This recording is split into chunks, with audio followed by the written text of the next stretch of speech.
guys, and welcome to today's video. So today's video is going to be on about how we do our weekly checkups and why they're really important to do weekly checkups. So we have goats.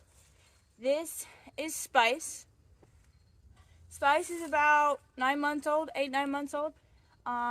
She is a doe and she's pregnant.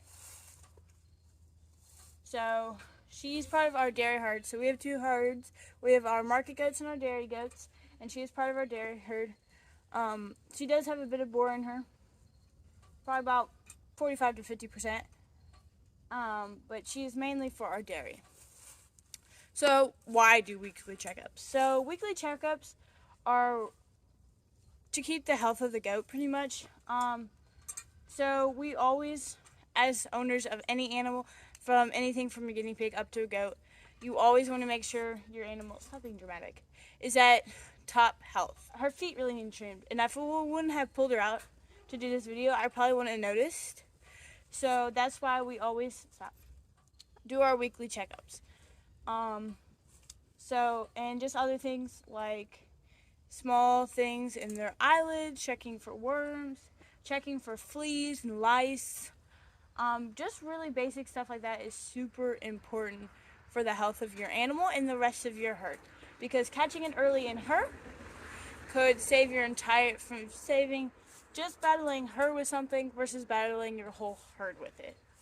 The thing I always do, which I don't have any brushes on me, which is my fault, but I usually brush through the hair, or I take my hands and I kind of comb through, and I'll look in their fur and see if they have any bugs or what looks to be any lice. I mean, it's hard to tell sometimes because there is usually a lot of dirt in there, but kind of coming through me like, ooh, is there lice in there? Is there bugs in there?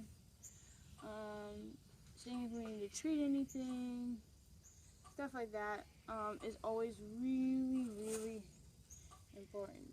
Actually, she might need treated for lice. Good thing I pulled her out. Yeah, I think she's gonna need some lice or mites. So I have that on me, so I'll probably spray her down later.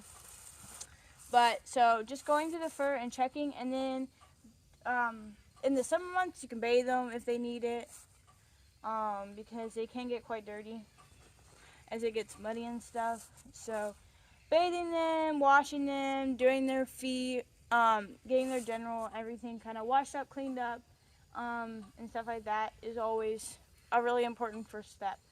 So checking their lice, checking for lice, checking for fleas, checking for ticks, anything like that is really important to start with. So the second step, will you cut it out? Is checking their eyelids. So you guys can't see super well from where you guys are at, so I might put pictures up, or I might get a closer video that I can put in.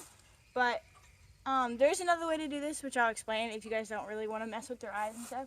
But pretty much all you do is you put one hand on top of their head, take one hand and cup it under their head, pull their bottom eyelid down, and then just push slightly in at the top, and you can see their under eyelid.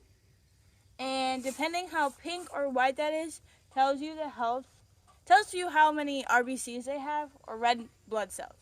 So a goat that is sick or battling disease will have, or specifically has worms or a tumor, will have less RBCs or have a lower red blood cell count, because all those red blood cells will be collected near the worms. Like the worms will be tearing down.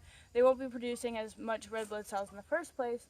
Or a tumor does kind of the same thing. All the red blood cells will be at that tumor, and there will be less of a production of those red blood cells. And the word for that is anemic. So if their eyes are really, really white, which hers are really, really red, but if their eyes are really, really white, that means they're anemic. So if they're anemic, you need to immediately call out the vet and have them get looked at, because also a good rule of thumb is if they're white, or even getting remotely pink, it's probably a good idea to deworm your entire herd. So hers are really pink. So if other goats have really white eyelids, it's a good idea just to deworm your entire herd, from top to bottom. I will do a whole video on dewormers. I'll do a whole video on antibiotics. I'll do a whole video on other things if you guys want that. But for right now, just know dewormers. If their eyelids turn out white, and call out the vet right away. Have her get tested, everything else like that. Because it could be something else other than worms. But 9 times out of 10, it's usually worms. But that's the next big step. So the alternative to doing the eyelid is the teeth. So for vets, a lot of the time when they're working with canines or felines, they check with the mouth line. So the gums are right here, and all you do is just like you do a lot on yourself, where you press down on your skin. All you're gonna do that. She's not gonna let me do that because they don't like their mouth being touched, which is usually why the eyes are actually a better option for goats.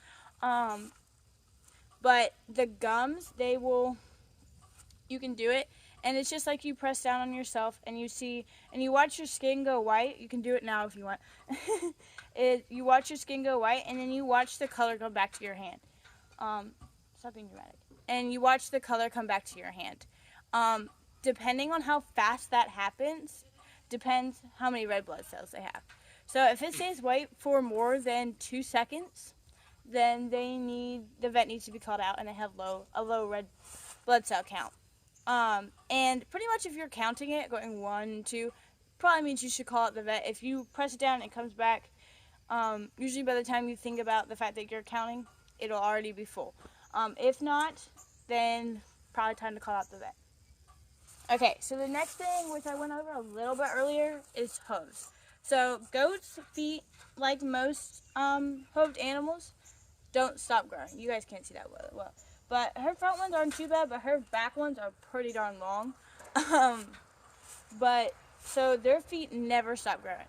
So a good rule of thumb is about once a month. I usually trim them a little more often than that, because it's just, I have them out every week, so why not just trim them up? So usually every week or two, I just kind of trim them, keep them really nice and flat. But yeah, so trimming their feet, checking to see if there's any hoof rot in there, if there's any diseases. So like one of our goats got hoof rot recently. Stop it. And a big sign of that is, one, they'll stop putting pressure on it, depending how bad it is. And they might not fully commit to putting pressure on it, but if you notice when they're kind of standing, they kind of hold one foot a little bit less often than the other. Stop. And sometimes that is just them resting, like a horse will rest and pick up their foot, and that's just a comfort thing. But it's always ready to be safe than sorry, so if you see a goat doing that, you can pull them out, check their feet. Another big indicator is smell. So goats' hooves shouldn't really smell. They might a little bit, depending on how muddy and nasty it is outside. They might have a bit of an odor, but if they smell rancid, you got that filter off again. If they smell rancid, then it's probably a really good indicator that they're rotting. So, like her feet don't really have an odor right now. But Mudwing, our goat that is suffering from hoof rot, has a pretty good and distinct odor.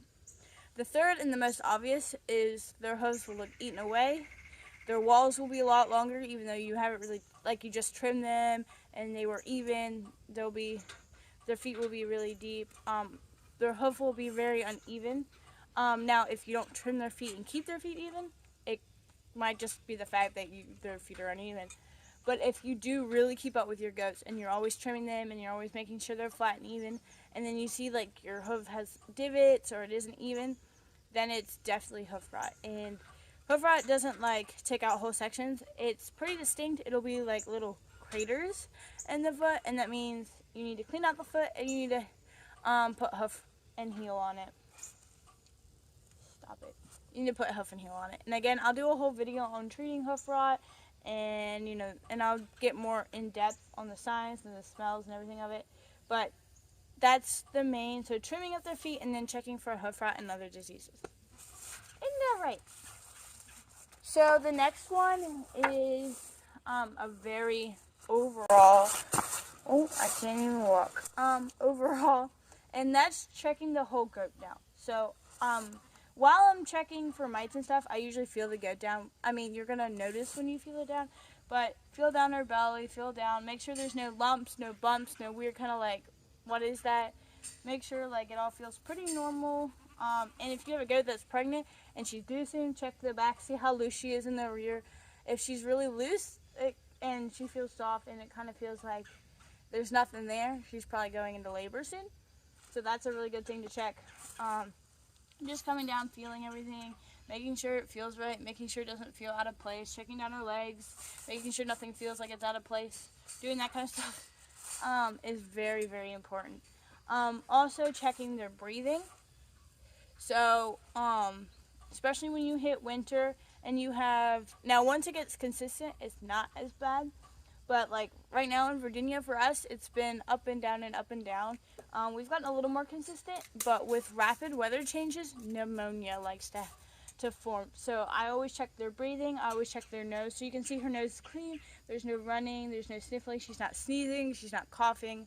That means there is no infection in her lungs. So, always check their breathing. I have a stethoscope, which is this.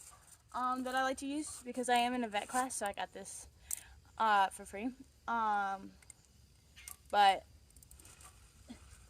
So I use it because it's really convenient. And if you are looking to check their breathing, right here is where their lungs and their rib cage is located. So I usually like to go under here and kind of put it like right in here and listen. And listen for their lungs and their breathing. You can also listen to their heart rate there. So if you're really interested, you can look up their average heart rate and how to do it, which if you guys want, I'll do a video on how to do it. Put the stethoscope right there, or even put your ear there if you have really good hearing, and listen for the heartbeat, count it, and see what their heart rate is at. But breathing is the biggest one, checking for pneumonia, stuff like that.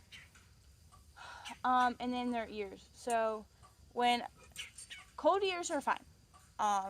So if their ears are hot, if they're warm, might be okay on like a sunny day. If it's summer, it's 80 degrees out and their ears are warm, that's fine. But if it is snowing out and their ears are warm, you touch them and you're like, oh, that's pretty warm, that means they're running a fever. So goats, unlike dogs, dogs emit heat through the pads on their bottom of the feet. Goats do it through their ears and the bottom of their feet too. But you're not really going to feel the heat in the bottom of their feet. The ears is the big indicator. So if you grab their ears and you're like, that's mighty warm, then they're running a fever. I would also always have a thermometer, so then you can check their temperature, which you take the temperature that way. They're not going to like it. But if their ears are warm, always take their temperature. Always. Do not just assume anything. If their ears are warm, take their temperature, because if they're running a fever, they need antibiotics instantly, and they need to be treated, and a vet needs to be called. So that is everything. So that is the basics on how to treat and work and just do the daily checkups.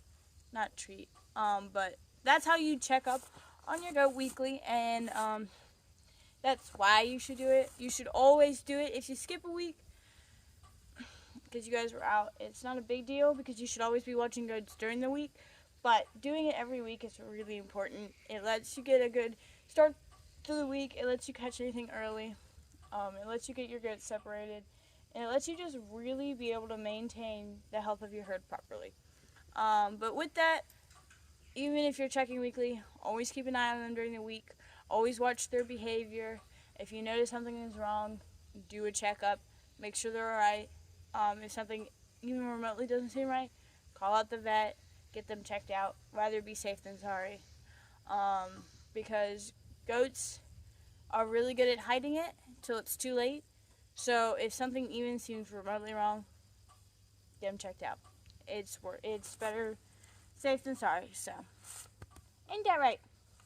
Well, I'll see you guys next time. Bye!